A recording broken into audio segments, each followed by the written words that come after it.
Hi everyone, welcome back to the channel. In today's video, I'm going to show you how to fix the HP Deskjet printer E2 error in 2026.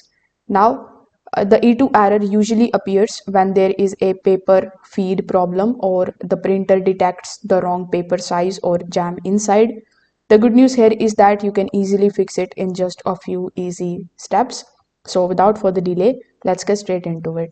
So first of all, you need to check the paper jams, even small ones.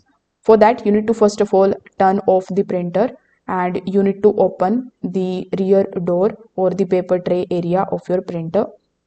So after opening this particular section, you just have to basically look inside. Now you need to remove anything that you see here. Even tiny scraps can trigger the E2 error. Now you need to pull out the paper stack from the tray.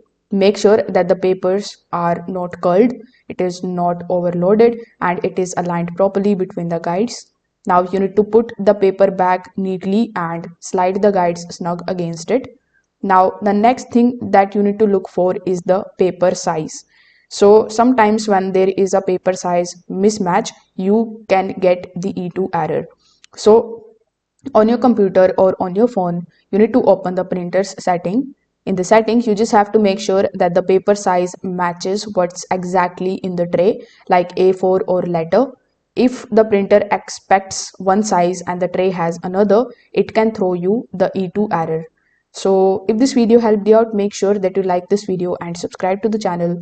Thanks for watching.